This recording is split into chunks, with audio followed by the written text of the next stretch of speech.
Hello, in this video I will introduce MAGAV 300 config tool used to configure MAGAV GPS tracker.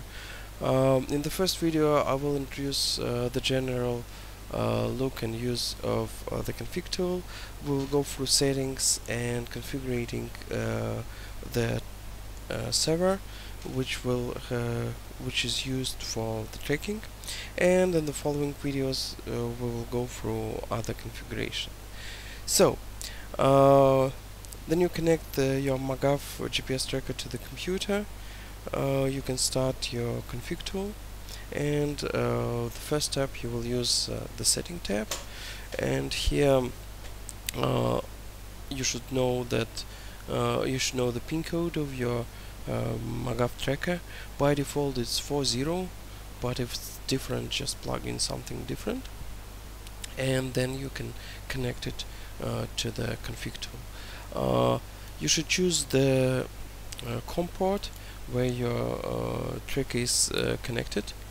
If you think it's different, you can rescan serial ports. Okay, in my case it's definitely the 4th port, and then you can connect to the selected port. Okay, so we got connected, and we got all the information from the device read by the config tool. We have device ID, we have the current firmware, and they have a battery status. Also in this tab we have the information about roaming and LEDs. We'll go through it a little bit later, but you can take a look in the other tabs like IP config, which we will talk later. We see that there is some sort of configuration already in here, and it was read from device. That's the current configuration of the device. And we can see, for instance, in tracking there are also something already set up that was in the device memory already. So the first time the device is connected, the config tool reads all the information in the device, and if we are not sure if it's correct, there is always a button read from device. In each tab we have it. Basically regulates here. You can take a look and test what we have on the device. Okay, in this tab, in the setting tab, we have the scan, we have disconnect button, and we have save workspace and load workspace, and also we have send workspace to device. The save workspace is basically allows you to save all the information, all the configuration set in the config tool to a file. Okay, just save it. Load allows to load it. Okay, we have some files with MGV extension, and we can open any of them, doesn't really matter. Okay, and then we can send the whole workspace to the device, and yeah, okay, see, it's all set. Well, it's setting, you see, everything is set up. And I'll talk a little bit about this screen later. I will talk, then we'll do configuration of the server, but right now I want to talk a little bit about this part here. We can set roaming, we can turn it on, allow it or disallow it, ban it. So if it's ticked, it's allowed, and LEDs are also on, and we can also set the time zone.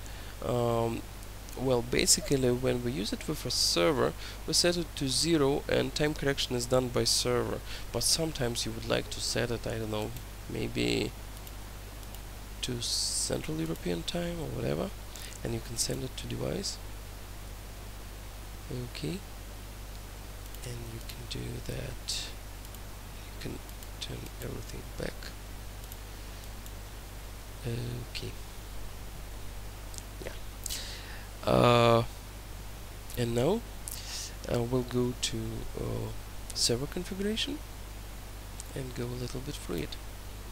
Okay, the server configuration, you can see here it's a little bit different from the settings.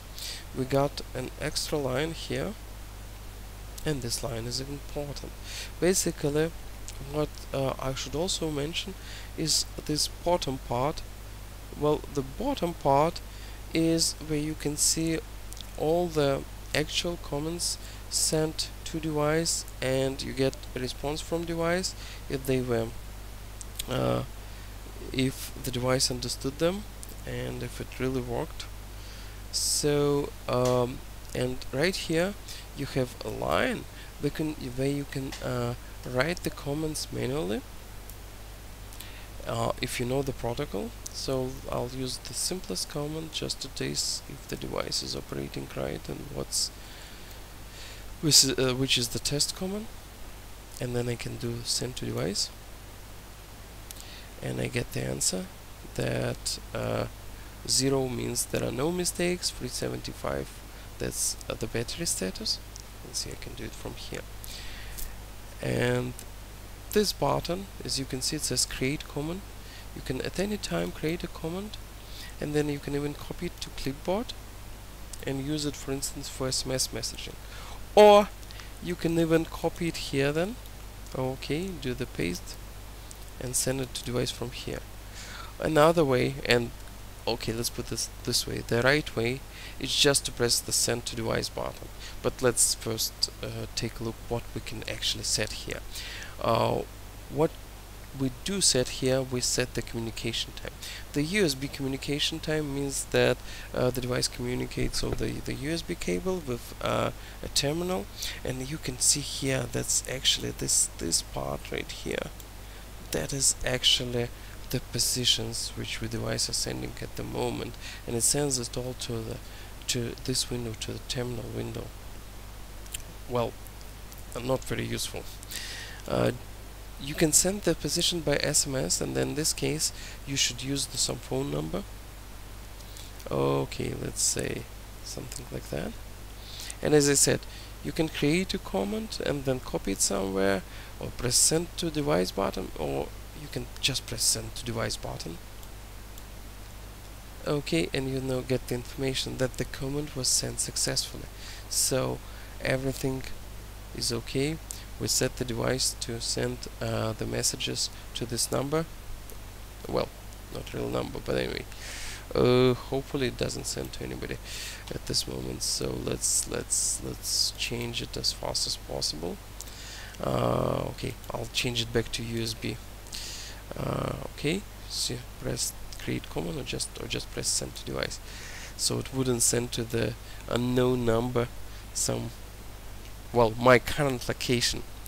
Okay, but the most useful one is naturally GPRS communication, which sends all the data to a server, and we have to set the GPRS settings, which can be given by your GSM carrier, but we already plugged in some of the carriers we knew.